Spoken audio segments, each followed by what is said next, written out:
Freedom park ಅಲ್ಲಿ ಕಾಂಗ್ರೆಸ್ ನಾಯಕರು ಪ್ರತಿಭಟನೆಯನ್ನ ಮಾಡ್ತಾ ಇದ್ದಾರೆ. ಈ ಕಡೆ ಮಹಾತ್ಮ ಗಾಂಧಿ ಪ್ರತಿಮೆಯ ಮುಂಭಾಗದಲ್ಲಿ ಬಿಜೆಪಿ ನಾಯಕರು ಪ್ರತಿಭಟನೆಯನ್ನ ಮಾಡಿದ್ದಾರೆ. ಬಿಜೆಪಿ ನಾಯಕರ ಪ್ರತಿಭಟನೆಯ ವಿಚಾರ ಇದ್ದಿದ್ದು ರಾಜ್ಯಪಾಲರಿಗೆ ಅಗೌರವ ತೋರಲಾಗಿದೆ ಅನ್ನುವಂಥ ವಿಚಾರ.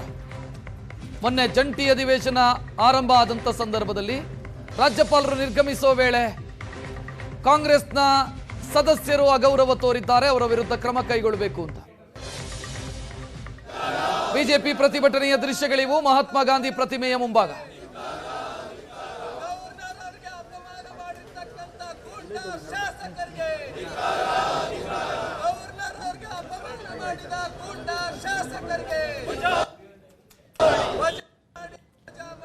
ಬಿಜೆಪಿ ಪ್ರತಿಭಟನೆ ಇರೋದು ರಾಜ್ಯಪಾಲರಿಗೆ ಅಗೌರವ ತೋರಿದಂತ ಪರಿಷತ್ ಸದಸ್ಯರು ಮತ್ತು ವಿಧಾನಸಭೆಯ ಸದಸ್ಯರನ್ನ ಸಸ್ಪೆಂಡ್ ಮಾಡಬೇಕು ಅನ್ನೋ ವಿಚಾರ.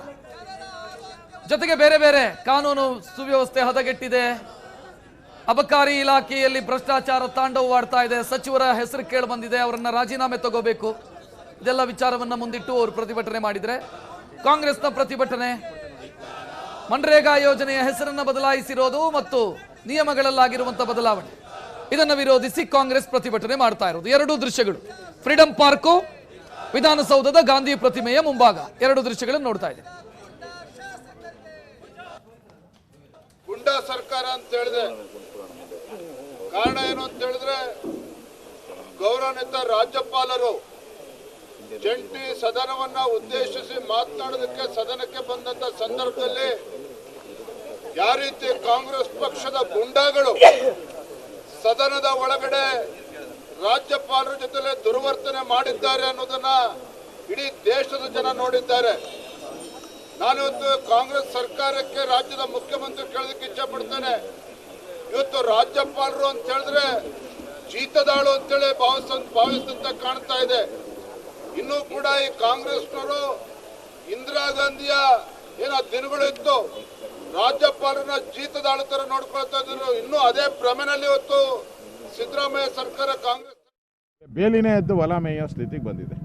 ಕಾನೂನು ಸುವ್ಯವಸ್ಥೆ ಕಾಪಾಡುವಂತಾರೆ, ಬೀದಿಗಿಳಿದು ಹೋರಾಟ ಮಾಡ್ತಾರೆ ಅಂತ ಹೇಳಿದ್ರೆ ಈ ಸರ್ಕಾರಕ್ಕೆ ಮಾನ ಮರ್ಯಾದೆ ಏನೂ ಇಲ್ಲ, ಗೌರವ ಇಲ್ಲ.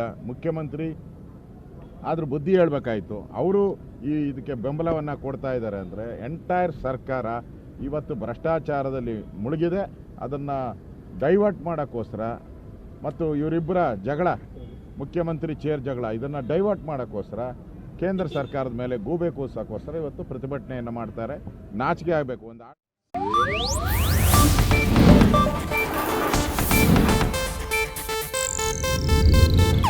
ಇದು ಏಷ್ಯಾನೆಟ್ ನ್ಯೂಸ್ ನೆಟ್ವರ್ಕ್ ಪ್ರಸ್ತುತಿ.